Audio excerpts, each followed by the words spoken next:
For the first time since mangyari ang blockbuster trade, pareho nang na-interview ng media itong si Luka Doncic at si Anthony Davis. At meron ng date pareho ang dalawa ng kanilang debut game sa kanilang mga bagong team. So unahin muna natin si Anthony Davis. Reunited sila ni Jason Kidd, ang former assistant coach ng Los Angeles Lakers. Maging si Jared Dudley, ang former teammate ni Anthony Davis sa championship team ng Los Angeles Lakers back then. Ito ang pahayag ni Anthony Davis nang malaman niyang na-trade na pala siya, mga idol. Like I said, I didn't know. I was actually at home about to watch a movie with my wife and got the phone call. So I had no idea. I just sent the team text about congratulations on the win against the Knicks, big win, and then Bukod dyan, mga idol, sinabi rin ni Anthony Davis na matagal na niyang pinapangarap na makaka-teammate itong si Kyrie Irving. 2018 pa daw, nag-uusap na ang dalawa, pero napunta nga ng time na yon sa Boston sa Uncle Drew. And then the following team ni Kyrie Irving ay Brooklyn Nets. At sa unang practice ni AD bilang Maverick, mukhang masaya naman si Kyrie Irving sa kanyang bagong teammate na naging kakampi naman niya noong 2014 sa FIBA World Cup. Ngayong araw na involved na naman sa trade ang Dallas Mavericks. Kinuha nila si Caleb Martin kapalit ni Quentin Grimes. Unang practice din syempre ni Max Christie for the Dallas Mavericks. So expected na maglalaro si Anthony Davis for the Dallas Mavericks sa Friday kontra Boston Celtics, o kung hindi naman mangyari yan, kontra sa Houston Rockets. Masusubukan kaagad ang lakas ng Dallas Mavericks. On the other hand, nagpa-presko na rin si Luka Doncic. that's their decision, so I have no comment on that. They made the decision.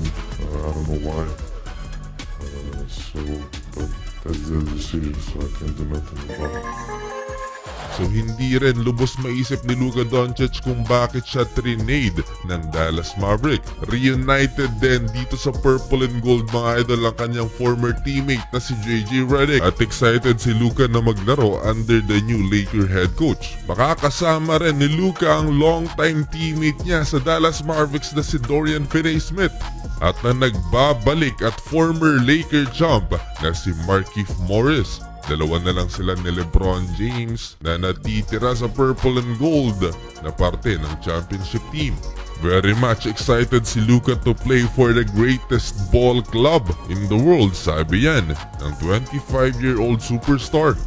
Pero sayang lang at sana daw nasaksihan ni late NBA legend Kobe Bryant at ni Gigi ang moment na to.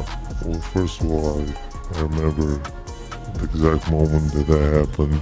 It will always stay, in my mind. It was an amazing moment. Just for Kobe to know my name was amazing for me. And, I just wish Kobe and Gigi were here to see this moment. And, I'm excited about this new journey, and happy to be here. Siguradong masaya ang Lakers legend kung nabubuhay man ito na makita si Luka as a Laker. Di pa nakikita si Luka Doncic at si LeBron James. Pero right after the trade, tinawagan daw ni LeBron si Luka, mga idol.